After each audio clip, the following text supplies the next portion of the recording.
नमस्कार, मी राजेंद्र हुंजे. बेधडकमध्ये तुमचं सगळ्यांचं स्वागत. आज आपण चर्चा करणार आहोत अर्थातच पुन्हा एकदा विधान परिषद निवडणुकीच्या संदर्भात. विधान परिषदेच्या सभापती पदासाठी उद्या मतदान होणार आहे. अर्ज माघारी घेण्याचा देखील उद्याचा दिवस आहे आणि या सगळ्यामध्ये आता प्रतिष्ठा पणाला लागलेली आहे ती प्रमुख चार पक्षांची.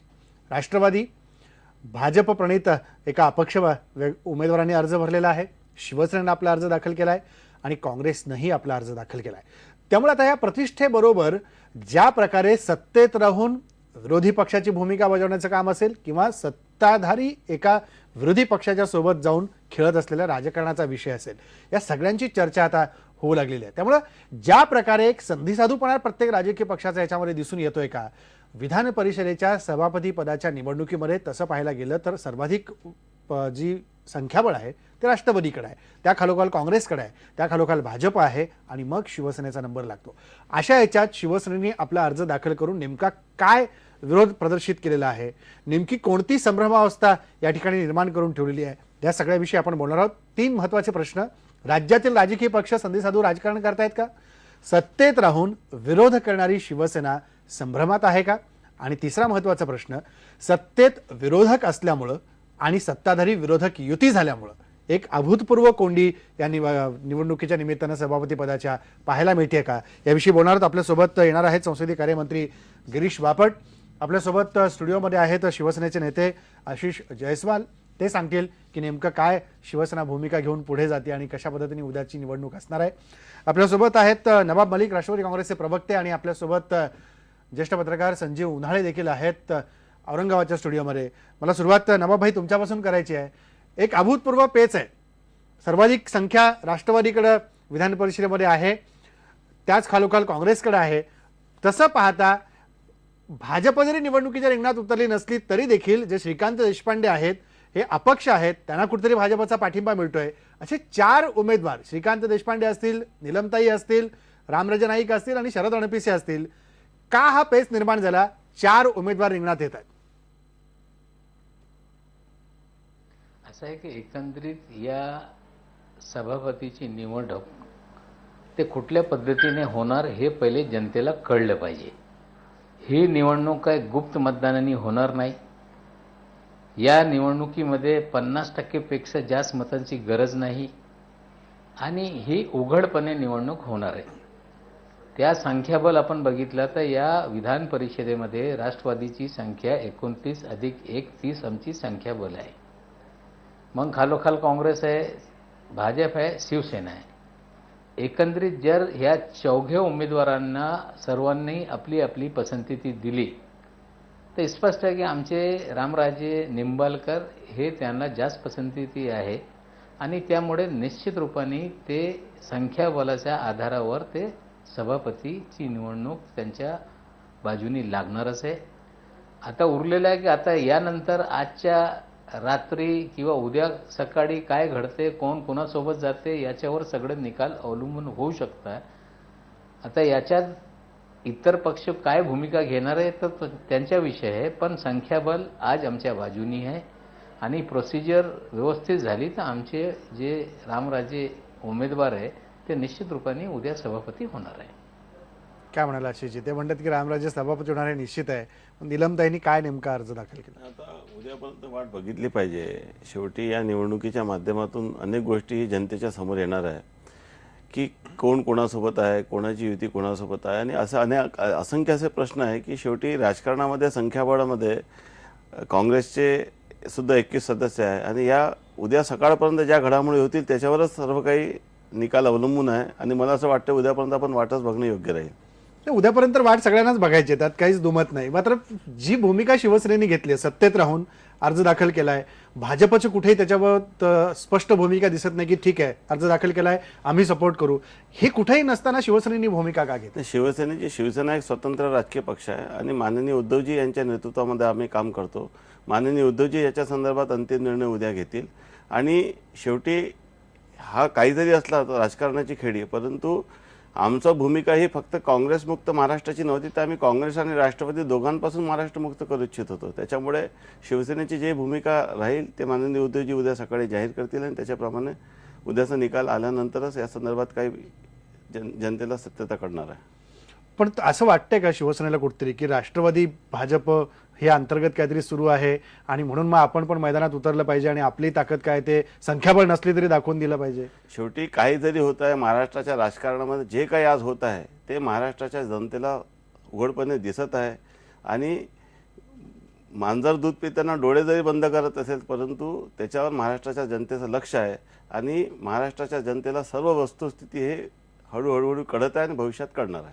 मांजराला दूध कोण घालतंय आणि मांजर कोण आहे ते एकदा कळू द्या जनतेला, म्हणजे सगळेच राजकारण स्पष्ट होऊन जाईल की काय दूध घालणारं कोण आहे, पिणारं कोण आहे. हे याच्यावर मी आज काही जरी भाष्य नाही केलं तर परंतु महाराष्ट्राची जनता ही खूप हुशार आहे. त्यांचा प्रत्येक राजकीय घडामोडीकडे आणि बाबीकडे लक्ष आहे आणि ते निश्चितपणे या पूर्ण बाबीकडे लक्ष देत आहे. या सगळ्याकडे लक्ष देते महाराष्ट्राची जनता असं तुम्ही म्हणताय. नवाबाई, महाराष्ट्राची जनता ही सगळं ओळखून आहे असं ते म्हणतायत. रोख एकीकडे स्पष्टपणे तुमच्याकडे आणि भाजपकडे शिवसेनेचा दिसतोय. काय नेमकं चाललंय सत्तेमध्ये की भाजप राष्ट्रवादीच्या जवळ जाती आहे की राष्ट्रवादी भाजपच्या जवळ जाती आहे, हेच शिवसेनेला खुपत नाहीये म्हणून निलमताईंचा अर्ज आलाय? काय होतंय नेमकं?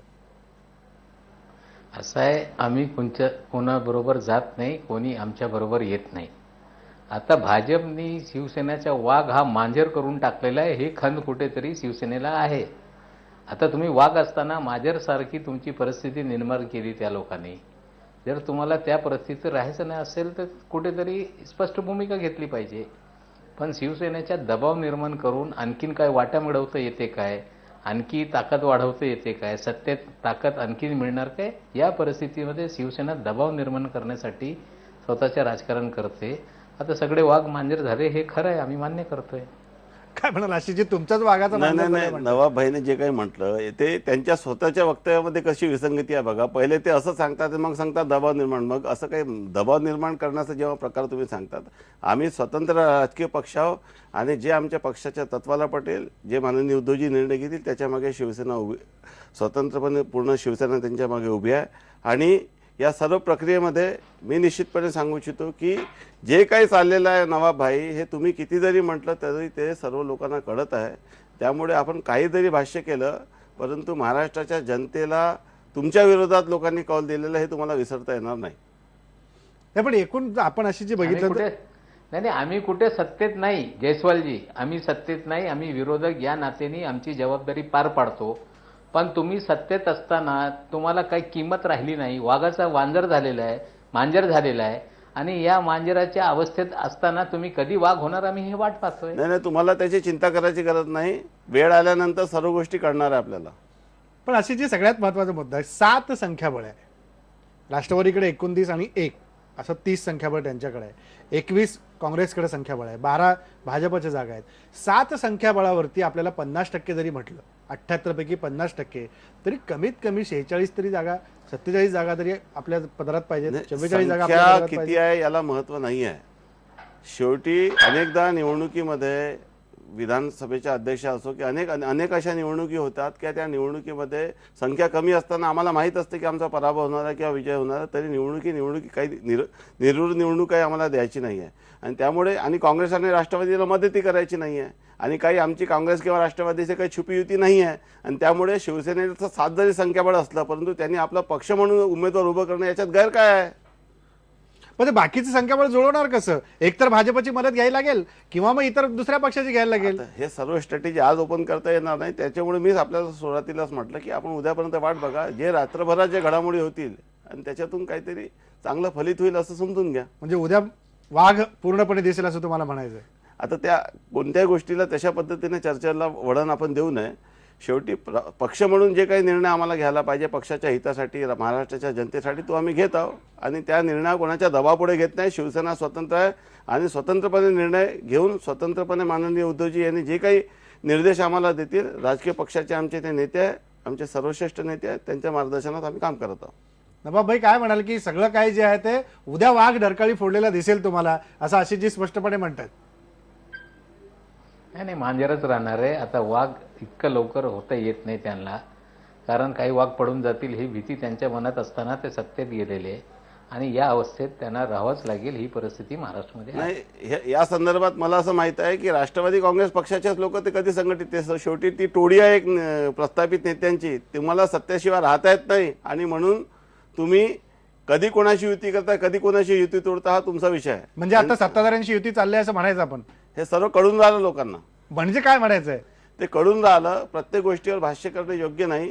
जे काही महाराष्ट्राच्या राजकारणामध्ये सुरू आहे ते तुम्हालाही कळत आहे, आम्हालाही कळत आहे आणि जनतेलाही कळत आहे. नवाबभाई काय म्हणायचं याला? नाही, आम्ही तर आज बोलतो की यांनी पाठिंबा काढावा.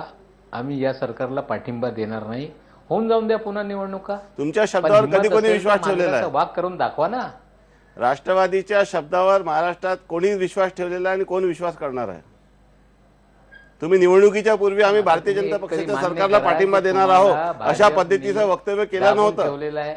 तुमच्या जे अंगातला वाघ पण आहे ते संपलेलं आहे, हे मान्य करून दुसऱ्यावर तुम्ही आरोप करून राजकारण स्वतःचे करत पाप राहा. लपवता येत नाही. नवाबभाई, तुम्ही आपल्या पक्षाबद्दल बोला. हाच खरा मुद्दा आहे सगळ्या. सुरू- नवाबभाई, हाच खरा मुद्दा आहे की हे राजकारण नेमकं कुठं चाललंय आणि कुठं नेमकं पाणी मुरतंय हे दिसतंय जनतेला, पण मान्य करायला कोण तयार नाहीये. जे राजकीय नेते त्या जनतेच्या जीवावर निवडून सभागृहात गेलेले आहेत. मला संजीव सर तुम्हाला विचारायचं आहे, ज्या प्रकारचं हे सगळं राजकारण चाललंय, मग ते काँग्रेसचं असेल, शिवसेनेचं असेल, भाजपचं असेल, राष्ट्रवादीचं असेल, कुठेतरी संधी साधूपणा समोर ठेवूनच हे राजकारण सुरू झालेलं आहे. निवड कोणाची का होईना, उद्या सभापतीपदी ज्याची संख्याबळ जास्त असेल त्याची निवड निश्चित आहे, पण हा संधी साधूपणा कशासाठी सुरू आहे? एकमेकांची उणीधुणी दाखवण्यासाठी की अजून काय करण्यासाठी?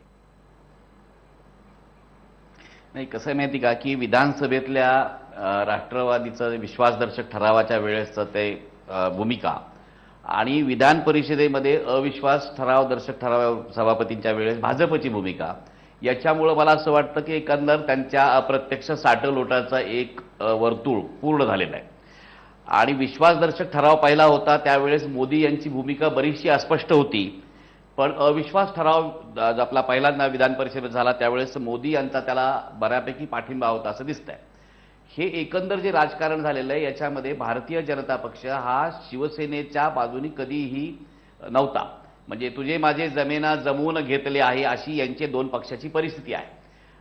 आणि या परिस्थितीमध्ये आता ह्याच्यात कसं पुढे जायचं हे दोन्ही पक्षाला कळत नाही. तर या संभ्रमावस्थेमध्ये मला असं वाटतं की शिवसेनेने बऱ्यापैकी विरोधी भूमिका घेतलेली आहे, म्हणजे सत्तेत राहून विरोधी भूमिका घेतलेली आहे. आणि राष्ट्रवादी काँग्रेस हे सत्तेच्या बाहेर असलं तरी देखील त्यांचे भारतीय जनता पक्षाच्या बरोबर बऱ्यापैकी साथ अप्रत्यक्ष दिसते, प्रत्यक्ष काही दिसत नाही. ही गोष्ट तितकीच खरी आहे. परंतु या राजकारणामध्ये शिवसेनेचा जो यांनी जी खेळी खेळलेली आहे ती निवडून येण्यापेक्षा देखील भारतीय जनता पक्षाला पेचात पकडण्यासाठी घेतलेली आहे. म्हणजे भारतीय जनता पक्ष उद्या काय भूमिका घेतो हे त्यांच्याकडे महत्त्वाची खेळी आहे. आणि मला असं वाटतं की भारतीय जनता पक्ष देखील तटस्थतेचं राजकारण यावेळेस देखील करणार आहे. जसं शिवसेनेने तटस्थतेचं राजकारण केलं त्या पद्धतीने भारतीय जनता पक्ष देखील तटस्थ राहण्याचा प्रयत्न करणार आहे. परंतु ते तटस्थ जर भारतीय जनता पक्ष राहिला आणि जर राष्ट्रवादीची एकंदर संख्या पाहिली, संख्याबळ जर पाहिलं तर राष्ट्रवादी काँग्रेस सहजपणे निवडून येईल अशी स्थिती आहे. परंतु याच्यामध्ये काँग्रेस पक्षाने काही भूमिका घेतली जी घेण्याची अजून तरी फार शक्यता नाही, पण आता रात्रीतून काही घडू शकतं असं म्हणतात. त्याप्रमाणे जर काही घडलं आणि राष्ट्रवादीच्या विरोधात असलेले जे सगळे आमदार आहेत ते पुन्हा काही अपक्ष आमदार एकत्र झाले तर याच्यामध्ये थोडीफार बदल होण्याची शक्यता आहे. कारण राजकारणामध्ये काही होऊ शकतं हे मान्य केलं तर त्या अर्थानं शिवसेनेने सुद्धा एक चांगला ज्याला इंटेलिजंट गेम अशा पद्धतीने खेळलेला आहे. परंतु राष्ट्रवादीची संख्या या क्षणाला जास्त असल्यामुळं आता या ठिकाणी भारतीय जनता पक्षाने तटस्थतेची भूमिका जर घेतली तरी या क्षणाला तरी काही फरक पडत नाही असं हे सध्याचं राजकारण आहे. परंतु हे राजकारण पाहता हे सगळं राजकारण हे संधी साधूपणाचं आहे. आणि याच्यामध्ये राष्ट्रवादी काँग्रेसनी अगदी निवडणूक होण्याच्या अगोदर ज्या पद्धतीने पहिलं जे पाऊल टाकलं की त्यांचा जो पाठिंबा त्याने दिला, कारण त्यांना महाराष्ट्राच्या स्थिरतेची काळजी होती आणि त्या स्थिरतेतून त्यांनी जे केलं याच्यामुळे मला असं वाटतं की या सगळ्या राजकारणाला वेगळं डायनॅमिक्स हे मिळालेलं आहे. आणि एकंदर सगळे शिवसेनेचे आणि भारतीय जनता पक्षाचे संबंध पाहता म्हणजे आता आजचं आंदोलन घ्या, पियुष गोयल यांच्यावर झाले आरोप घ्या किंवा दररोज ज्या ज्या घटना घडत आहेत त्याप्रमाणे शिवसेना ज्या पद्धतीने आक्रमक होते ते आक्रमक होता पाहता हे फार काळ टिकेल असं काही दिसत नाही. प्रश्न असा आहे की भारतीय जनता पक्षाचं असं चाललंय की शिवसेना ही आम्हाला सातत्याने त्रास देते, सत्तेमध्ये राजकारण करू देत नाही, सत्ताकारण करू देत नाही, यामुळे त्यांना खाली पाडायचं. आणि शिवसेनेचं म्हणणं असं आहे की आम्ही जनतेच्या बरोबर आहोत, आमच्या बाजूनी सगळी जनता आहे आणि असं जनतेच्या बाजूनी राजकारण करायचं आणि भारतीय जनता पक्षाला एक्सपोज करायचं असा हा दोघांचा खेळ चालू आहे. आणि या खेळामध्ये मला असं वाटतं की एकंदर सगळ्या राजकारणाची वाट लागलेली आहे, एवढं सध्या तरी मला असं वाटतं. एकूणच सगळ्या राजकारणाची वाट लागलेली आहे, चित्र स्पष्टपणे दिसतं आहे समोर. पण हा संधी साधूपणा कशासाठी प्रत्येक पक्ष करतोय? जी काही गोष्ट आहे ती समोरासमोर बसून ती सोडवण्यापेक्षा त्यात गुंता अधिक वाढवून जनतेला कसं काय विचलित करून ठेवता येईल आणि कशा पद्धतीचं राजकारण खेळता येईल याचा सगळा हा टप्पा पुढचा सगळे पक्ष करतायत का? ब्रेक घेणार आहोत. गिरीश बापट यांची वाट आपण पाहतोय. ब्रेक नंतर चर्चेला मुद्दा घेणार आहोत की शिवसेनेची ही नेमकी संभ्रमावस्था कशासाठी झालेली आहे आणि त्यांनी का केलेली आहे. ब्रेक घेऊ. ब्रेक नंतर परत.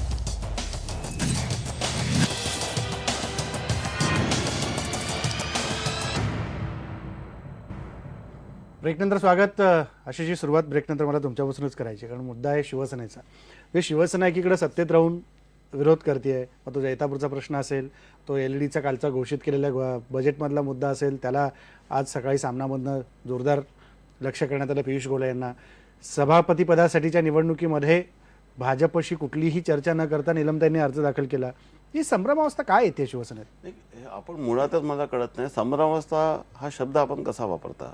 शिवसेना कधी संभ्रमावस्थेत नाही आहे. शेवटी जैतापूरचा आंदोलनाचा विषय आहे. तर काही जैतापूरचं आंदोलन आम्ही त्यावेळी जेव्हा जैतापूरची जी भूमिका घेतली होती त्या भूमिकेवर आम्ही आजही ठाम आहोत. त्याच्यामुळे संभ्रमावस्था अशा पद्धतीचं आरोप लावणं हा योग्य नाही आहे.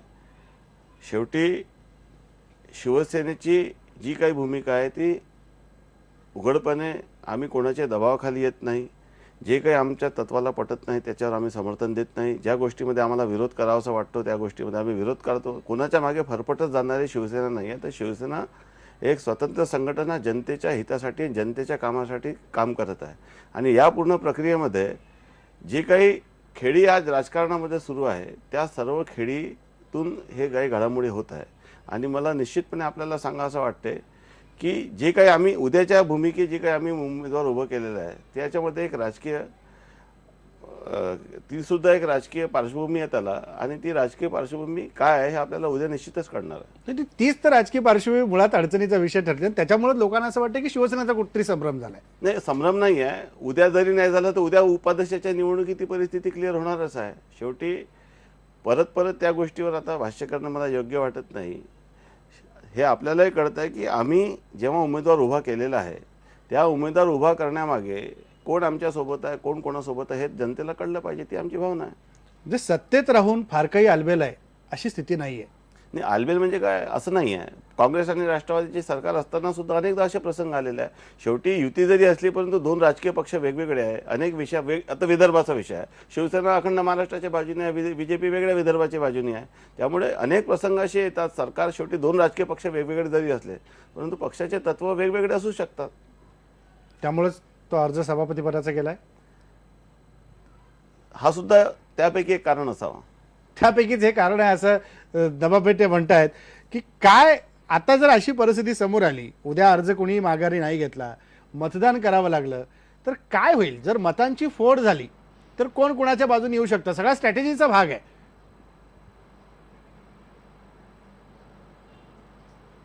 नवाबाई, असं आहे, उद्या सकाळी जेव्हा या परिस्थिती येईल उघडपणे लोकांना भूमिका घ्यावाच लागेल. आणि उघड भूमिका घेतल्यानंतर उद्या दुपारपर्यंत सगळी परिस्थिती लोकांच्या समोरच येणार आहे. आता कोण कोणाला एक्सपोज करू इच्छिते हे सगळं उद्यापर्यंत थोडासा वाट पाहावे. आता आजच्या घडीला या महाराष्ट्रामध्ये इतका मोठा संख्याबळ असणारा सरकार तो स्थिर लोकांना वाटत नाही. आमदारांना स्थिर वाटत नाही, मंत्र्यांना स्थिर वाटत नाही, जनतेला स्थिर वाटत नाही, अधिकाऱ्यांना स्थिर वाटत नाही. मग कुठेतरी या दोन पक्षामध्ये समन्वय नाही हे बोलत होते. आता यांची समन्वय समिती झाली. हे जे काही विषय आहे तुम्ही समन्वय समितीमध्ये बसा, काय तुमचा कॉमन मिनिमम प्रोग्राम ते ठरवा आणि त्या प्रकारे या महाराष्ट्राच्या जनतेला एक स्थिर सरकार आहे, लोकांच्या हितासाठी काम करणारं सरकार आहे हे चित्र तुम्ही निर्माण केलं पाहिजे. पण मला वाटते शिवसेना भाजप एकत्रित बसूनही यांचे काही मतभेद हे दूर होत नाही आणि त्यामुळे वेगळ्या भूमिका हे शिवसेनेचे लोक घेत राहत आहे. मला वाटते हे योग्य नाही. इतका पाठबळ असणारा सरकार या पद्धतीने चालते याचा आम्हाला दुःख आहे. समन्वय नाही असं विरोधी पक्ष म्हणतंय, म्हणजे मग आपण काय करायचं? समन्वय समिती तुम्हाला स्थापन करून- एवढं दुःख व्यक्त करण्याची गरज नाही नवाब भाई. तुमची आणि काँग्रेसची 15 वर्ष महाराष्ट्रात युती होती. तुम्ही आपल्या काँग्रेस आणि राष्ट्रवादी युतीची चिंता करा की तुम्ही कोणासोबत कसं संसार करत होते आणि करत आहात. तुम्हाला दुसऱ्याची चिंता करण्याची गरज नाही. महाराष्ट्राचं सरकार योग्य पद्धतीने काम करत आहे आणि योग्य तो निर्णय, चांगला निर्णय उद्या आपल्याला निश्चितपणे दिसेल. पण समन्वयाचं काय? समन्वयाचा काय मूळ मुद्दा असा आहे की असं आपण अशा नवाबभाईने जे आरोप केले त्यांनी, मी त्यांना हेच म्हणून सांगू इच्छितो की त्यांनी आपल्या समन्वयाची काळजी करावी. काँग्रेस आणि राष्ट्रवादी 15 वर्ष सोबत राहिल्यानंतर आज ते काँग्रेसच्या सभापतीपदावर अविश्वास आणत आहे. तर त्यांनी स्वतःचं आत्मचिंतन करावं. दुसऱ्यावर आरोप करण्यापेक्षा स्वतः आपल्या पक्षाचं आणि नवाबभाईची भूमिका आणि त्यांच्या पक्षाच्या नेत्यांची भूमिका याच्यामध्ये किती विसंगती आहे याचं आत्मचिंतन त्यांनी पहिले करावं. नवाबभाई काय म्हणाल? आत्मचिंतन तुम्हालाच करायची गरज आहे म्हणतात. असं आहे आशिषजी, तुम्ही आमच्या संख्याबल जास्त आहे, ज्याच्या संख्याबल जास्त त्याच्या हे सभापती झालं पाहिजे ही आमची भूमिका असताना ही भूमिका आम्ही मांडली आणि त्या पद्धतीने आम्ही पुढची पावलं टाकतो. पण 7 आमदाराच्या जोरावर एखादा सभापती निवडून आणता येते काय? तुम्ही ज्यांच्या सोबत आहे त्यांच्यासोबत बसून बोललं पाहिजे होतं, बाबा हे पद आम्हाला द्या, आम्ही लढवू इच्छितो. हे पण तुम्हाला बोलण्याची हिंमत नाही, ते तुमच्या ऐकत नाही. ही परिस्थिती असताना समन्वयाची गरज आहे. अजून वेळ आहे, समन्वय साधा चांगल्या पद्धतीने. सरकारकडून लोकांना अपेक्षा आहे. इतका मोठा पाठबळ आहे, तुमची संख्या 63 जवळपास आहे, 122 त्यांच्याकडे आहे, काही अपक्ष लोक आहे, 190 पेक्षा जास्त लोकांच्या सरकार आणि या पद्धतीने चालते, याचे आम्हाला दुःख होते. नवाबभाई, तुम्हाला त्याची सरकारची चिंता करण्याची बिलकुल गरज नाही. तुम्ही आपल्या विरोधी पक्षाचा समन्वय बघा. तुम्ही पहिले ठरवा की तुम्ही सत्तेत आहात की विरोधात आहात. तुमची भूमिका निवडणुकीच्या नंतर सातत्याने बदललेली आहे. म्हणजे कशा पद्धतीने तुमचं रंग बदलते हे जनतेला चांगल्या पद्धतीने कळत आहे. तुम्ही दुसऱ्यावर आरोप करण्याचा तुम्हाला कोणताही नैतिक अधिकार नाही. तुम्ही मागच्या निवडणुकीच्या नंतर जी भूमिका घेतलेली ते सर्वांचं लक्ष होतं. आज परत त्या विषयावर चर्चा करून मला वेळ घ्यायचा नाही आहे. पण नवाबभाई, ते त्यांच्या म्हणण्याचा अर्थ असा आहे की हे सत्तेत राहून आशिषजी, आम्ही विरोधक असताना 190 आमदारांचा पाठिंबा असणारा सरकार हे स्थिर होऊ शकत नाही. याच्यापेक्षा मोठी भूमिका आमची काय राहिली पाहिजे? तुम्ही 190 लोक काम करू शकत नाही आणि ही तुमची अडचण आहे. यापेक्षा जास्त आम्हाला विरोधक म्हणून काय काम करायची गरज आहे? नाही, म्हणून बस सत्तेत जायला काय हरकत आहे? नाही, सत्तेत आम्ही जात नाही. आम्ही विरोधी पक्ष या नात्याने काम करतो. जे सत्तेत आहे त्यांनी एकंदरीत बसले पाहिजे, जनहिताची कामं केली पाहिजे, जी आश्वासनं दिलेली आहे ते पार पाडली पाहिजे आणि त्या पद्धतीने सगळे पुढचे कामकाज त्यांनी केलं पाहिजे. आम्ही आमच्या राजकारण करत असताना जर या सरकारमध्ये काही दुफाड निर्माण होत असेल, या सरकारमध्ये निर्णय घेण्यामध्ये अडचण निर्माण होत असेल, तर ही आमची जबाबदारी नाही आहे. ही जबाबदारी त्यांची आहे. हा सरकार कसा व्यवस्थित काम करत नाही आणि ते काम करणार नाही, ही भूमिका लोकांना पटवून देण्याची जबाबदारी आम्ही पार पाडणार. नाही, पण एक मुद्दा नवाबभाई असा येतो याच्यामध्ये की आशिषजींना मगाचपासून ते मांडता येत नाही, त्यांची अडचण होते थोडीफार. त्यांना असं वाटतं की सत्तेत राहून आम्हीच विरोधकांसारखे आता बनलो आहोत आणि सत्ता विरोधी असताना तुम्ही सत्तेच्या जवळ जाताना दिसतात. काय नेमकं गणित चाललंय? नाही, आम्ही काही जवळ जात नाही. यांनी उद्या पाठिंबा काढावा आणि बघून घ्या महाराष्ट्रामध्ये काय होते. म्हणजे राष्ट्रवादी जवळ जाणार, शिवसेना बाहेर पडली की राष्ट्रवादी जवळ जाणार. सत्तेत जाणार नाही, होऊन द्या ना निवडणुका. नाही, शिवसेनेला जे विरोधी पक्षाची भूमिका काही काळ शिवसेनेला जे विरोधी पक्षाची भूमिका घ्यावी लागत आहे त्याचं कारण असं आहे की काँग्रेस आणि राष्ट्रवादी हे प्रभावी विरोधी पक्ष म्हणून काम करत नाहीये आणि जनतेच्या प्रश्नासाठी जेव्हा जेव्हा विरोधात यायची गरज पडेल तेव्हा तेव्हा शिवसेना विरोधात येणारच आहे. या लोकांना सत्तेची एवढी सवय झाली आहे काँग्रेस आणि राष्ट्रवादीचं की यांचा पूर्ण डोळा तर सत्तेमध्येच अजूनही आहे आणि म्हणून हे आक्रमक विरोधी पक्षाची भूमिका करत नाही आहे आणि जेव्हा जेव्हा गरज पडेल तेव्हा शिवसेना जनतेसाठी विरोधात उतरेल. त्याच्याबद्दल कोणालाही काही शंका करण्याची गरज नाही. शेवटी सत्तेपेक्षा जनतेचं हित महत्वाचं आम्हाला. नवाबभाई, उत्तर द्या थोडक्यात. असं आहे की एलईडी मध्ये यांना काही पैसे खाते आले नाही. महानगरपालिका लुटत या पैसे खाण्याबद्दल जेवढा राष्ट्रवादीला अनुभव आहे पोटात दुखते, त्यासाठी त्यांच्या एलईडीला विरोध आहे. राष्ट्रवादीला प्रत्येक ठिकाणी पैसे वाटत होतं की कुठल्या परदेशी कंपनी एनरॉन सारखी आहे काय, याला विरोध केल्यानंतर आम्हाला कोणी भेटायला येणार, त्यासाठी या विरोधात ते गेले. नंतर ते अडकले याच्यात आणि आता त्यांना भूमिका बदलता येत नाही. आजच्या घडीला MMRD मध्ये यांना कोणी ऐकत नाही, त्यामुळे त्याचा विरोध करत राहिला पाहिजे. यांना यांच्या फायद्यासाठी कुठे यांना काही फायदा मिळत नाही, त्या सर्व विषयाचा विरोध करत राहताय. मी बोलतो की आज LBT रद्द करून वॅट लावण्याची भूमिका सरकारने घेतली. मुंबईवासी ऑक्ट्रॉय भरत असताना दुबार टॅक्स त्यांना भरावा लागेल.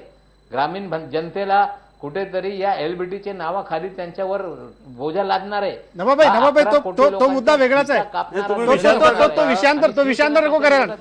नवाबाई तो मुद्दाच वेगळा आहे. मला ब्रेक घ्यायचा अगदी थोडक्यात. नवाबाई तुम्ही विषयांतर तो मुद्दा आहे, तो मुद्दा वेगळा आहे. बोला, तो मुद्दा वेगळा आहे. नवाबाई भेटते त्याच्याच विरोध नवाबाई तो मुद्दा वेगळा आहे. तुम्हाला कोणावर अशा पद्धतीचे आरोप लावणं योग्य नाही. तुम्हाला प्रत्येक गोष्टीमध्ये पैसे कसे खाल्ले जातात हे तुम्हाला चांगल्या पद्धतीत ठाऊक आहे, म्हणून तुम्हाला दुसऱ्याबद्दल तशा पद्धतीची तुम्ही अपेक्षा महानगरपालिकेमध्ये करता. कसा खायचा तुम्ही तुम्हाला अनुभव का आहे. असे फरफटत जाता? तुमचे हात का गटारापासून कमजोर झालेले कसे पैसे आहे? खायचे तुम्ही याचा आक्रमक अनुभव विरोधी पक्ष तुमच्याकडे म्हणून का काम असेल. करत नाही?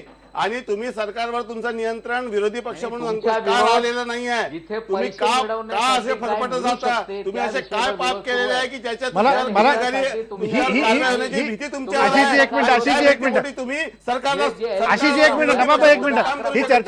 ही चर्चा पुढे चालू ठेवायची आहे. त्यामुळे उद्या काय होऊ शकतं विधान परिषदेमध्ये त्याची झलक इथे तुमच्या समोर दिसते. हेच विधान परिषदेमध्ये विधानसभेमध्ये रोज घडतं, पण हा औचित्याचा मुद्दा इथे का आला?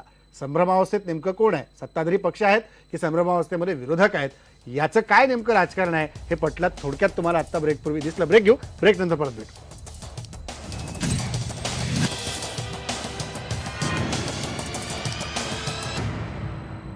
ब्रेकनंतर स्वागत. शेवटच्या भागात आपण आलेलो आहोत. आपल्यासोबत आता फोन लाईनवर मधू चव्हाण आहेत, भाजपचे प्रवक्ते आहेत.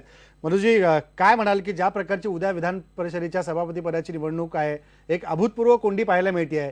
सत्तेतला मित्रपक्ष विरोधकाची भूमिका बजावताना दिसतोय आणि सत्ताधारी कुठतरी विरोधकांबरोबर युती करण्यामध्ये मग्न असल्याचं चित्र पाहायला मिळतंय. काय ही कोंडी निर्माण झाली आहे, फुटणार कशी? याच्यात कोंडीचा विषय नाहीये. बघा, याच्यात मुख्य विषय असा आहे की विधानसभेमध्ये त्या ठिकाणी एक आमदार आणि जास्त संख्या काँग्रेसची आहे आणि काँग्रेसनी त्यावेळेला आग्रह केला होता आणि विधानसभेमध्ये एनसीपीने सुद्धा सांगितलं होतं की आम्हाला विरोधी पक्ष नेतेपद द्या. त्यावेळेला काँग्रेस असं म्हणाली होती की लोकशाहीच्या मार्गाने आणि त्या ठिकाणी संख्येच्या आधारावर आम्ही एकनी जास्त असल्यामुळे न्यायाने तुम्ही आम्हालाच विरोधी पक्ष नेतेपद दिलं पाहिजे आणि मग ती योग्य भूमिका काँग्रेसची समजून लोकशाही माध्यमातून संख्येच्या आधारावर त्यावेळेला एनसीपीने आग्रह करून सुद्धा त्यांची मागणी बाजूला ठेवून न्याय्य मागणी म्हणून त्या ठिकाणी विखे पाटील साहेबांना विरोधी पक्ष नेतेपद दिलं गेलं. आता इथे विधान परिषदेमध्ये एनसीपीचे स्वाभाविकताच त्या ठिकाणी सदस्य जास्त आहेत, काँग्रेसचे 8-9 कमी आहेत. आणि जो नियम काँग्रेसने स्वतःला विधानसभेमध्ये विरोधी पक्ष नेतेपदासाठी लावायचा आग्रह केला, तोच नियम त्या ठिकाणी आम्ही योग्य आहे असं म्हणून एनसीपीला पाठिंबा दिला. ही त्या ठिकाणी कुठलंही साठलोटं नाही किंवा काही नाहीये. त्याच्या साठलोटाचा मुद्दा कुठे आलाय? शिवसेना का नाराज होते वारंवार? तर शिवसेना नाराज होत असेल तर ती का नाराजी आहे तो त्यांचा विषय आहे, मुद्दा त्यांचा विषय आहे. आणि शिवसेना ही आमचा मित्र पक्ष आहे. काश्मीरमध्ये जशी दोन टोकाच्या दोन ध्रुवावरचे पक्ष एकत्र येऊन काळाची गरज म्हणून आम्ही तिथे आलो, तसे महाराष्ट्रात नाही.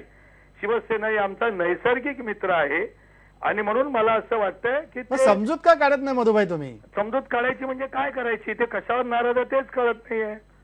आता शिवसेनेला सुद्धा त्या ठिकाणी मला असं वाटतं की त्यांनाही पटेल काही त्यांच्या सदस्यांना की एनसीपीचे सदस्य जास्त आहेत, त्यामुळे नैसर्गिकरित्या नैसर्गिक न्याय, नीतिमत्तेचा न्याय, लोकशाहीचा संख्येचा न्याय या आधारावर त्या ठिकाणी एनसीपीच्या मागणीला पाठिंबा देणं हे आम्हाला काही गैर वाटत नाही. म्हणजे भाजप पाठिंबा देणार आहे आणि शिवसेनेने सुद्धा मधुभाई भाजप राष्ट्रवादीला पाठिंबा देणार याचा तो अर्थ? उद्या निर्णय होईल. मग देणार की नाही? नाही, तो उद्या निर्णय होईल. मुद्दा असा आहे, तुम्हाला मी आठवण करून देऊ इच्छितो की माझे मित्र वसंत डावखरे आमच्या सगळ्यांचे मित्र आहेत. त्यांना शिवसेनेने विधान परिषदेच्या निवडणुकीत पाठिंबा दिला नाही का? राष्ट्रपती पदाच्या निवडणुकीमध्ये आम्ही मित्र पक्ष असून सुद्धा त्या ठिकाणी आताचे राष्ट्रपती प्रणव मुखर्जी साहेब आणि त्या ठिकाणी प्रतिभाताई पाटील यांना शिवसेनेने पाठिंबा दिला नाही का? तर त्यांचं धोरण वेगळं होतं, ते एनडीए मध्ये होते, परंतु आम्ही टीका केली नाही, आम्ही अपेक्षा केली, टीका केली नाही. म्हणून आता भाजप यावेळेस राष्ट्रवादीच्या उमेदवाराला पाठिंबा देणार आहे. असं काही नाहीये. उद्या निर्णय येऊ, जो योग्य निर्णय असेल, जो न्याय्य निर्णय असेल, नैसर्गिक न्यायाला धरून असेल, लोकशाहीला धरून असेल, सभागृहाचं कामकाज नीट व्हावं ते धरून असेल, तो निर्णय भारतीय जनता पक्ष घेईल. तो निर्णय भारतीय जनता पक्ष घेईल. भूमिका स्पष्टपणे मांडतायत. शिवसेना उद्या काय भूमिका घेणार? आता ते त्यांची भूमिका उद्या जाहीर होऊ द्या. राजकारणामध्ये सर्व भाकीत आता ॲडव्हान्समध्ये करणं योग्य वाटत नाही आणि ते शक्य नाही. उद्या जे काही होईल ते आपल्या सर्वांना कळणार आहे आणि उद्यापर्यंत आपण सर्व लोकांनी वाट बघावी असं मला वाटतं. उद्यापर्यंत सगळ्यांनी वाट बघावं असं शिवसेनेचे आशिष जयस्वाल म्हणतायत. नवाबभाई, हा बोला. मला एक विषय अजून सांगायचा आहे की त्यांनी जी भूमिका या ठिकाणी मांडली की साहेबांची भावना अशी होती की जे राष्ट्रपतीचं पद आहे त्याच्यामध्ये राजकारण असू नये आणि त्यामुळे तुझी भूमिका होती ती एका वेगळ्या विषयासाठी होती. त्याला या विषयाशी कोणी कृपा करून क्लब करू नये असं माझं म्हणणं आहे. नवाबभाई काय म्हणाल? भाजपचे संकेत तर जवळपास तुमच्याच बाजूने होताना दिसत आहेत. आता उद्या सगळं चित्र स्पष्ट होणार आहे, तोपर्यंत वाट पाहिले पाहिजे असं माझं म्हणणं आहे. पण अशी जी इथे पण आमची संख्या जास्त आहे, तुम्ही ज्या पद्धतीने सांगताय की बाबा याच्यात राजकारण होऊ नये, तर इथे पण राजकारण करण्याची गरजच नाही आहे. तीच भूमिका तुम्ही घेतली पाहिजे की बाबा यांच्या पक्षाचे आमदार जास्त असताना त्यांच्या म्हणून natural तुम्हाला frame विधान असताना परिषदेत सर्वांनी विरोधी एकमत- पक्षनेता मिळाला आणि काँग्रेसला विधानसभेत विरोधी पक्षनेता मिळाला. नाही, सभापती ज्यांचे सदस्य जास्त आहे त्यांची मागणी हे रास्त नाही का, हे तुम्ही सांगा ना. नाही नवाबभाई, तुम्हाला असं म्हणायचं का भाजप ज्या प्रकारे बाजू घेत आहे राष्ट्रवादीची, तसं शिवसेने पण बरोबर यावं? नाही, सर्वांनी बिनविरोध केलं पाहिजे. शेवटी सभापतीच्या अध्यक्षतेखाली विधान परिषदेचं कामकाज चालते. उघडपणे लोकांना मतदान करायचं आहे. उघडपणे मतदान करत काँग्रेस आणि असताना, राष्ट्रवादीची विरोधी मतदान सरकार केल्यानंतर असताना, कुठेतरी- राष्ट्रवादीचे कमी आमदार असताना जरा ऐका तुम्ही ना. विधानसभेमध्ये स्पीकरचा पोस्ट घेतली होती हे तुम्ही विसरू नका. नवाबभाई नव्हतं. समन्वय होता ना. तीच मी जयस्वालजी तुम्हाला तेच बोलतो. आम्ही समन्वय साधलं. आम्ही ठरवून सगळा, कधी ही परिस्थिती आली नाही. कमी पण संख्या 190 असताना तुम्ही आमदारचं सरकार विधानसभेमध्ये असताना स्पीकरची समन्वय पोस्ट होत घेतली नाही, ही होती. तुमची अडचण आहे. इथे ती भूमिका तुम्ही जयस्वाल बोलत असताना सभापतीच्या अध्यक्षतेखाली पुढचं कामकाज चालते. सर्व आमदारांना न्याय द्यायचे असत आहे आणि अशी परिस्थिती असताना बिनविरोध सर्वांनी केले पाहिजे, हे आमचा आग्रह आहे. शिवसेना या भूमिकेला येणार का बिनविरोध करण्याचं? नाही, आता ते उद्या काय होईल आज आपल्याला सांगता येणार नाही. रात्रभरात अनेक घडामोडी होतील, अनेक चर्चा होतील, वरिष्ठ पातळीवर चर्चा होईल आणि चर्चेतून काहीतरी सकारात्मक निर्णय होईल. अशा पद्धतीने शेवटी संघर्षाची भूमिका ही प्रत्येक राजकीय पक्षाला घ्यावी लागते. उद्या या संदर्भात काहीतरी चांगला निर्णय होऊ शकेल. परंतु हे जे काही भूमिका माननीय नवाब मलिक यांनी घेतलेली आहे ती बिलकुल रास्त नाही आहे. आपल्या बदलत्या काळाप्रमाणे धोरण त्यांचं बदलत राहते आणि आज ते जे काही या ठिकाणी भाष्य करत आहे ते कुठल्याही दृष्टीने योग्य आणि उचित आहे असं मला वाटत नाही. संजीवजी काय म्हणाल? सभागृहामध्ये, खालच्या सभागृहामध्ये बिनविरोध निवडणूक झाली की नाही? सर्वांनी उमेदवार मागे घेतलं की नाही? इथे संख्याबळ आमचं जास्त आहे. सर्वांनी बिनविरोध निवडणूक करून रामराजेला संधी दिली पाहिजे आणि त्यांच्या सभापतीच्या अध्यक्षतेखाली सगळं कामकाज चालणार आहे. त्यासाठी कुठेतरी मनाची दुफाडणी होऊ नये, एकमेकाच्या विरोधात लोक दिसू नये, यासाठी बिनविरोध निवडणूक करा असं आम्ही आग्रह धरतोय. राष्ट्रवादीचा आग्रह आहे. पण संजीव सर, शेवटी 2 मिनिटं आहेत, काय म्हणाल या सगळ्या परिस्थितीवर? नाही, ही राजकारणातली एक अतिशय मजेशीर अशी परिस्थिती आहे की राष्ट्रवादीला भाजप बरोबर जाता येत नाही, एक तात्विक भूमिका म्हणून. आणि भारतीय जनता पक्षाने तरी सुचवून पाहिलं की आम्ही काँग्रेस मुक्त महाराष्ट्र करतोय, परंतु राष्ट्रवादीला काँग्रेस शब्द सोडता येत नाही. दुसरी गोष्ट अशी की काँग्रेसला देखील सेनेबरोबर जाता येत नाही, कारण त्यांची दोन्हीची भिन्न अशी भूमिका आहे. म्हणजे जरी महिला उमेदवार असल्या आणि एकदा प्रतिभा पाटलांना जरी पाठिंबा दिलेला असला तरी काँग्रेस अशी एकदम स्पष्ट भूमिका इतक्या लवकर घेईल असं आहे, असं होत नाही. आणि तिसरी महत्वाची गोष्ट अशी की भाजपला देखील सेनेला सोडता येत नाही आणि सेनेला देखील भाजपचं सहकार्य मिळत नाही, अशी एक मजेशीर मला असं वाटतं राजकारणातली परिस्थिती झालेली आहे. याचं महत्वाचं कारण असं की आघाडीचं जे राजकारण आहे हे पहिल्यांदा समजून घेणं आवश्यक आहे. आघाडीचं राजकारण काँग्रेस आणि राष्ट्रवादीमध्ये सुद्धा होतं, त्यांच्यामध्ये सुसंवाद नव्हता पण एक संवाद होता. आणि मला असं वाटतं सध्या भारतीय जनता पक्षाने याच्यामध्ये लीड घेऊन किमान पक्ष तो संवाद 2 पक्षात राहायला पाहिजे असं लीड घेण्याची गरज आहे. कारण शेवटी हे आघाडीचं राजकारण हे कुणालाच टाळता येणार नाही. म्हणजे आपण तात्विक जरी भूमिका घेतल्या तरी त्यात आघाडीचं राजकारण सांभाळताना एक आपण भूमिका घेतली पाहिजे. आणि मला असं वाटतं की हे जर नाही सांभाळलं तर मला असं वाटतं सगळ्याच राजकारणाचा विस्फोट झाल्याशिवाय राहणार नाही आणि परत एकदा निवडणुकाला सामोरं जाणं हे कुणालाही परवडण्यासारखं नाही. परंतु ही अशी दोलायमान परिस्थिती देखील फार काळ ठेवता येत नाही. म्हणून मला असं वाटतं की एकदा आघाडीच्या राजकारणाचे जे नियम असतात हे मोठेपणाने जरा भारतीय जनता पक्षाने समजून शिवसेनेला भरून घेतलं पाहिजे. शिवसेनेची जी प्रतारणा झाली, बरोबर. त्यांना जे कमी महत्वाचे काय मंत्रीपद मिळाले, अशा अनेक गोष्टी आहेत. मला असं वाटतं की सामंजस्याने नाही मिटलं तर महाराष्ट्रातलं राजकारण वेगळ्या वळणावर गेल्याशिवाय राहणार नाही.